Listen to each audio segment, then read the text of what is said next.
Hello, I'm Iman. Welcome to the complete Premiere Pro tutorial from 0 to 100.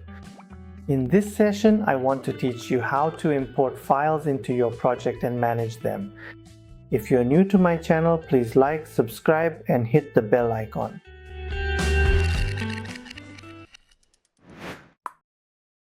Well, in Adobe Premiere version 24 and above, or actually 23 and above, the Create section looks like this, and its Project section, compared to Adobe Premiere 2020, it's a bit different. Here you have the project name, location, and this part called Project Template. Now let's see what Project Template actually means. Okay, so when our project opens up and I come here to organize things into groups, that means I create my own work template. For example, remember in the first session I talked about the archive and things like that. Here I can create an archive, PNG. Digital assets or visual images including PNG and image. I have the option to choose between the standard sequence, or I can select the specialized sequence music.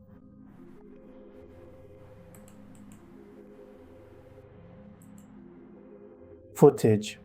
When I am working with this footage, I find that I always want to have a fully prepared and ready template, so that this specific page opens up automatically for me every single time. To do this, you'll want to navigate over to the File menu and then select the option to Save as Template. Once that's done, I'm going to go ahead and give this file a name. Well, let's see, I think I'll just call it T_tutorial for now. Okay, I click Save. All right. Now let's go to Close, and I click Close Project.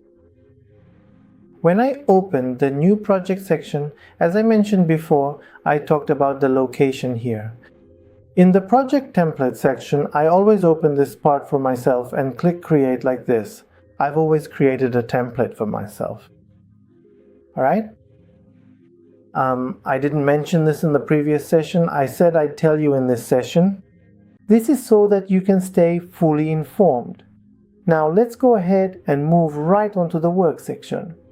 Alright, when I go to open up my main project menu here, you will notice that there are these 4 different sections. First of all, let's take a look at how you can actually bring your media files into the project, or rather, how can you successfully import your high-quality videos or raw footage directly into Adobe Premiere Pro. If you simply press the keyboard shortcut key Ctrl plus I on your computer, this specific navigation menu will open up for you.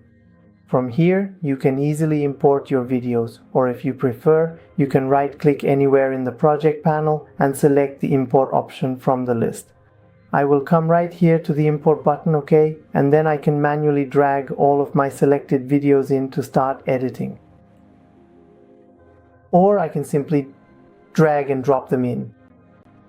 I can bring it into Premiere by dragging, or the second way is by double-clicking. So there were 3 methods: Control-I, right-click import, double-click, or dragging. Okay guys, the first option actually locks all your files. When I click Save, it causes all the files to be locked. Now what is this useful for? It's useful because when you're working on a series or a film project, you lock all your files and then you give them to your sound engineer or to people who are working on color grading for you in DaVinci, other artists who are actually working on your project. So this first option is that you can lock your project and hand it over to other artists. The second option actually lets you see it as a file. And you can set the view. Let's look at the list view, okay? Well, with this option, you can zoom in and out. The keyboard shortcut is the plus and minus keys, which you can use to zoom in. Now I'll open this tab and enlarge it. All right, this first part is your start and end. Here, for example, it tells me the format of this video. whether it's 25 frames, 24 frames, 30 frames, and it explains it all to you. This section shows the size of your card, like 1920 by 1080 or whatever it is. Guys, look, by clicking you can move this, bring your size over here. Whenever you want this to stay saved, just right click and select Save Setting. Define a project for yourself. For example, I'll name it Iman.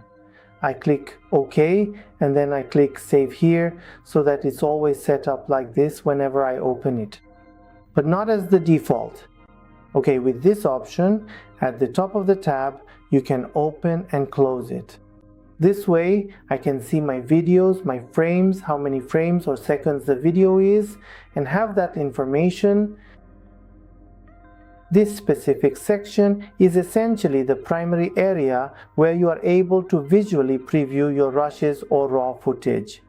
And you can even rearrange their order or move them around the timeline. Watch them back in real time and also resize them directly from here, adjusting their scale to make them appear much bigger or significantly smaller depending on your needs. This is for the sizing section where you can make the sizes bigger or smaller. So this is for locking. View is for seeing the formats in which you can view your frames, see the seconds, and see your size. Here you can see it visually, so you can work and have it displayed, and here as well you can zoom in and out of your film so you can enlarge it to pay closer attention to your images. Alright, let's go to New Bin. New Bin is basically creating a group, so you can create a group and then put things inside the group. When I double click, this new bin is created next to my project. Guys, if I have, say, 10 bins, like if I put my audio files in a separate bin and my images in another bin, these menus can get really crowded. I want all of these to be in their own tab, meaning in my project tab. What should I do? Okay, let me first clear this bin. To clear the bin, you drag it onto your project and your bin will be emptied. Or you can press Ctrl+C, Ctrl+X or Ctrl+V. Okay. I'm going to come over here and let me get this reset. This way I can delete this outside one from the menu. Edit, Preferences, General. I select it, then I go to the General section. Here, it shows bin for me. For Open New, I choose No and let it be Open in Place instead. Now, whenever I want to have a brand new tab, I simply come right back here. I take the control and place it, then I click OK. When I do this, it automatically opens up right inside this project so that I can continue working on it right away. And that's the nose section that you're interacting with. Alright, now let's move on to the sequence section, creating or assigning a sequence. The Iranian term for sequence is sokans, or in other words, composite.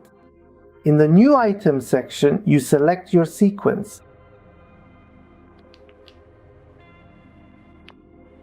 This section usually shows you some default options, like 23 frames HD, 29 frames, and so on. Now say you want to create a real size.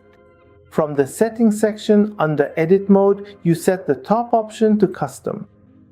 Now you want 20 and you can set it to 5 frames, 30 frames, or however many frames you want. I'm setting it to 25 frames. Here, I select the size 1920 by 1080, or the reverse. If you want to choose the real size, always remember it's the first option. Now what are these? When I change the size of these, well, their size gets bigger. I want the YouTube or real size, which is 16 by 9, so I select this one. When my time base is 25 frames, then my display format should also be 25 frames. The sample rate should be set to 48,000. When does this change? When the sound engineer has specifically told you, hey, put it in this section for me. Okay, this section is the last one. It sets it to its own default. Remember to always have QuickTime Player installed. For Premiere, it's absolutely necessary to install QuickTime. OK. I won't change its other defaults, and then I rename my sequence or give it any name I like and click OK. This is the sequence I just created. Alright guys, I opened a horizontal sequence. Suppose at some point I say, no, I actually wanted to open a real size. What should I do? Should I start over from the beginning? No. You just go to the sequence, and in the sequence settings, you reverse the size.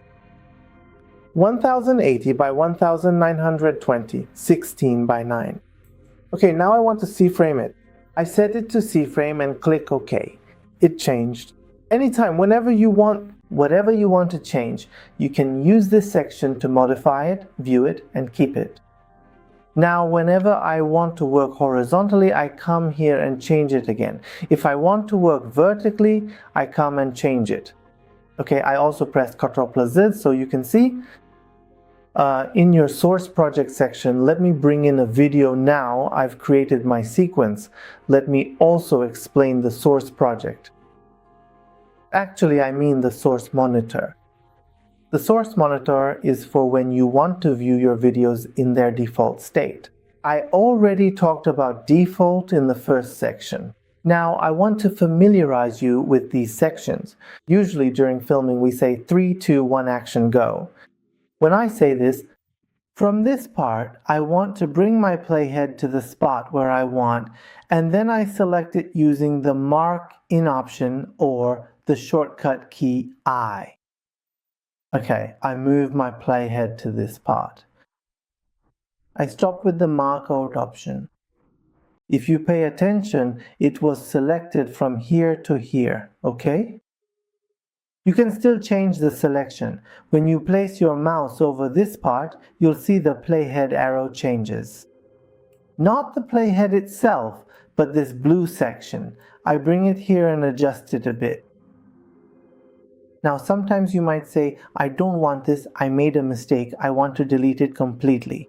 Right-click and select Clear In, Clear Out, or clear both in and out. It's completely cleared. So this is the Mark In and Mark Out.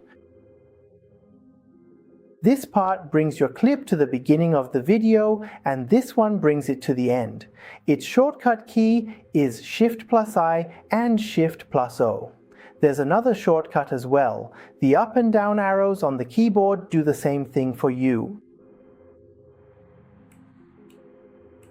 This is the one that plays, guys. Yeah, the shortcut key for play is the spacebar. One of the shortcut keys for play is the spacebar. This one moves you backward and forward, and its shortcut key is actually the left and right arrows on the keyboard. The left and right arrows on the keyboard. Now, sometimes you might say, I want a screenshot from this frame. Here you have an option called the camera icon. When you click on it, here you can enter the name of the image, the format, like JPEG, the location where you want to save it, for example, desktop, and then I click OK. It takes a screenshot from my video. Let me open it. Here, you can see it took a screenshot from my video. Do you see? It took that exact screenshot. Alright, that's it for the source monitor section. Oh, let me mention this part. Fit means your screen fits exactly to the page, but you can make it smaller or larger. Do you see? Okay. Guys, you can also move this around using your mouse scroll wheel. Do you see? Mouse scroll wheel. Right here, what you are looking at are the specific sections for the frame, the second, the minute, and the hour. Let me go ahead and say that one more time just to be clear. These individual sections that you see right here on the screen represent the frame, the second, the minute, and the hour in the timeline. By default, Premiere sets it to half for you, which lowers the quality of your work a bit so that Premiere doesn't cache too much and freeze. Guys, this part has nothing to do with your export. This simple step effectively prevents caching and basically keeps the software from freezing up on you. So you can work much more comfortably and efficiently while you're in the middle of editing. Okay, so that is exactly how you create a new sequence, save it properly, and manage your entire project file for better organization. Now guys, we want to export. Look, let me explain the export section to you, and in the next sessions we'll also talk about bringing files into the timeline section.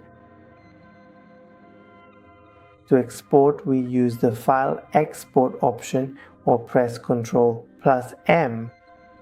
When this window appears, you can specify your project's name and where you want to save it.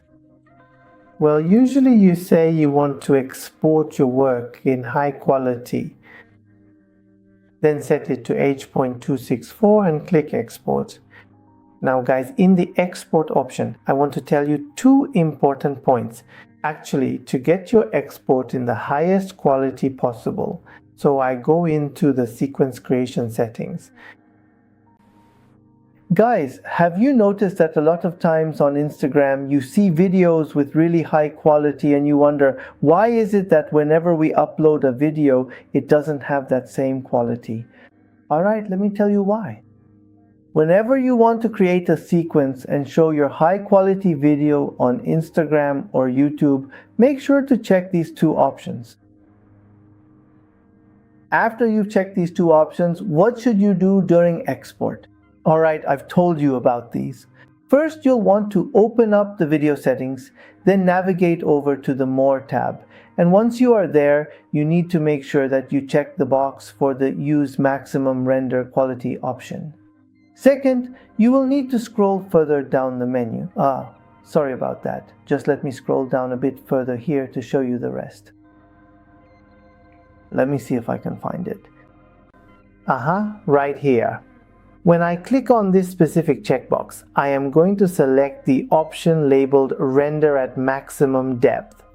Now moving down into this next section for the bitrate settings, we should select the VBR 2-pass option. Let's set the target bitrate, which is the first one, to 8, and then set the maximum bitrate, the second one, to 10. Once those values are entered, just click the Export button to finish. This way, your file will have good quality for exporting to Instagram or sometimes YouTube. Well, I hope you enjoyed this tutorial. If this is your first time on my channel, please like, subscribe and hit the bell icon. Until the next session, goodbye.